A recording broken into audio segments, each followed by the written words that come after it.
Hey guys, Grumpy here with the next episode of Terra Incognita. In the first episode, we went over the basics of exploration. We talked about the skills, fleet, and inventory that you should bring in order to have a successful expedition. In this episode, we're going to go over what makes a good star system colonize, and then end the video with colonizing our first planet. So, when it comes to colonization, there are a few factors that you want to consider. You want to find your 5 base resources, that being ores, rare ores, organics, farmland, and volatiles. That's going to be the backbone of your economy. If you can find a system with all 5 of those, then that is going to be good. So, starting off with the planets, because that's the most important. We have all 5 of our resources here, like I discussed, and actually most of them are on this one planet. So we have organics here, we have moderate ore, we have rare ore, we have farmland. Now, these aren't the best modifiers. See, for instance, these 2 are negative, so we're going to get 1 less than we can produce. But if you don't have that industry, or if you don't have that resource at all, then you can't build the industry anyway. So it's better than not having it. And then the gas giant provides us volatiles. The next thing you want to consider are planet conditions. So some conditions are required in order to install domain artifacts. That's more so a late game thing, so you don't have to worry about it for now. Those are more so nice to haves, and if you intend to push your game really far, then you would want domain artifacts. Or honestly, you could just look for other systems to colonize that better fit those criteria, so that you can use domain artifacts. I just want to start this colony as quickly as possible, so I'm not worried too much about those planetary conditions. Whatever domain artifacts we can install, we'll utilize them. And then the last reason that I am choosing this system to settle in is because I did exploration around it just to see what else we can get. And one of the things that we found was actually a coronal hypershunt, which is huge. This is a very difficult endgame fight that we can take on, and if we're successful and we rebuild the hypershunt, then we get access to 1 additional industry on our planets.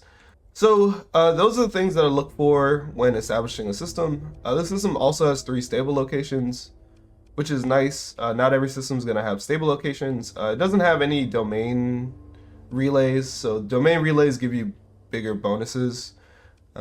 But at least we have the 3, we could just build them. We could just build the relays. So, those are the criteria that I look for when I am looking to colonize. So all 5 resources, proximity to the core worlds, planetary conditions, and then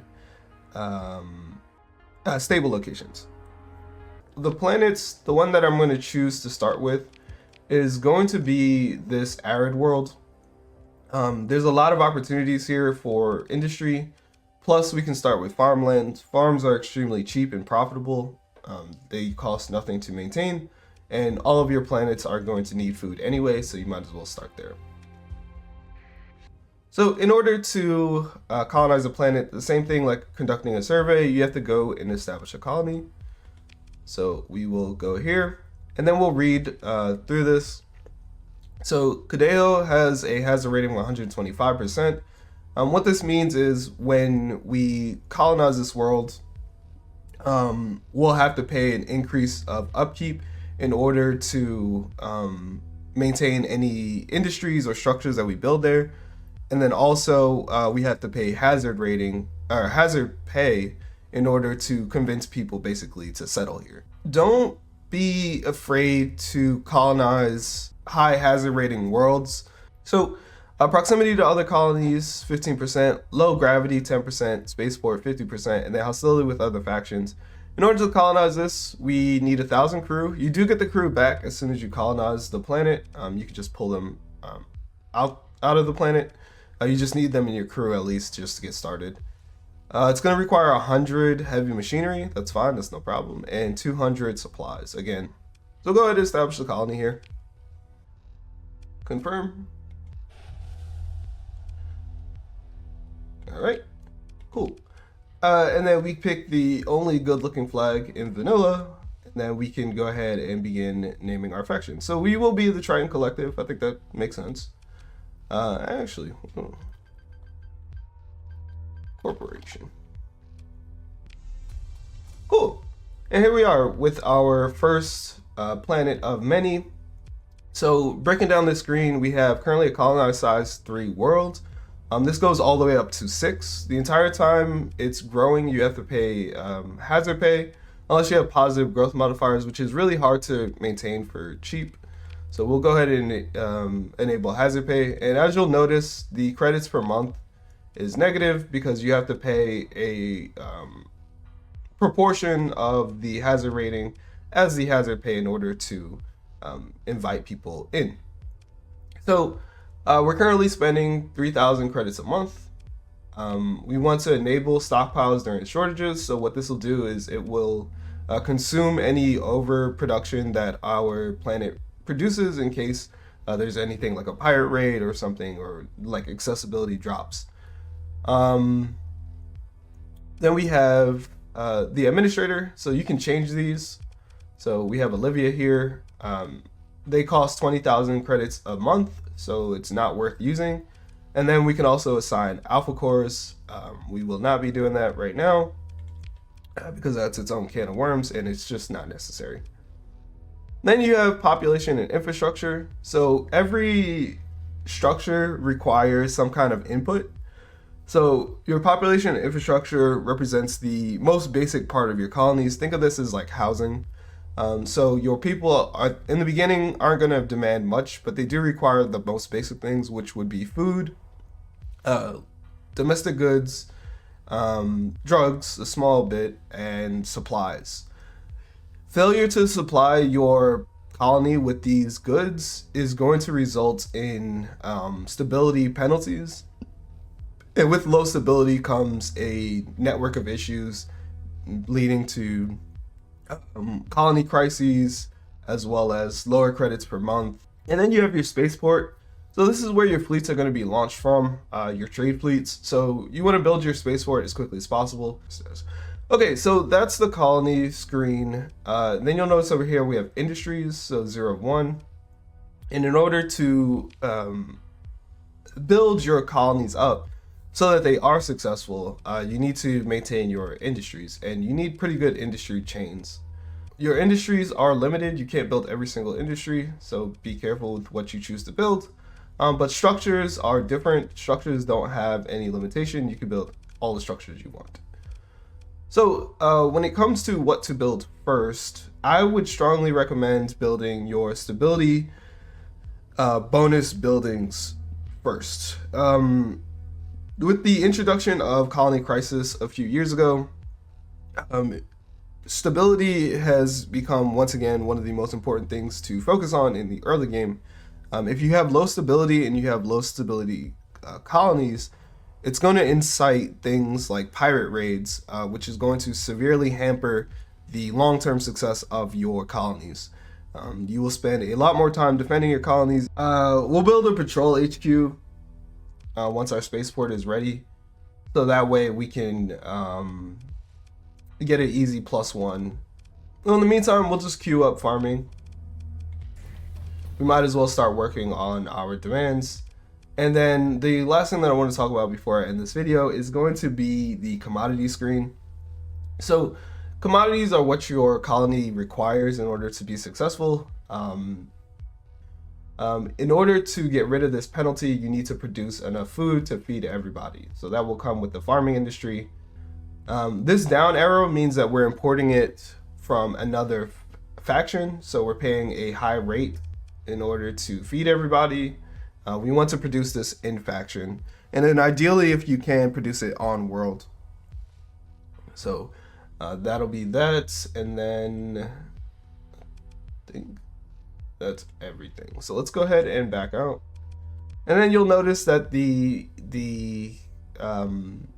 menu, the context menu has changed. So we now have a couple more options. So we can open the com directory. Right now our colony is small, so we don't have anyone here, but with every level you'll get a new character that appears that you can interact with. You get access to a bar because of course the first thing a colony needs is a bar. So you can pick up missions here, and then you get the manage colony screen. So this is where you will store your resources that you gather. There are resource stockpiles, so this is what your colony will consume. And then there's just generic storage. So we're going to supply our colony with food, supplies, not all of it. And then we will store everything else.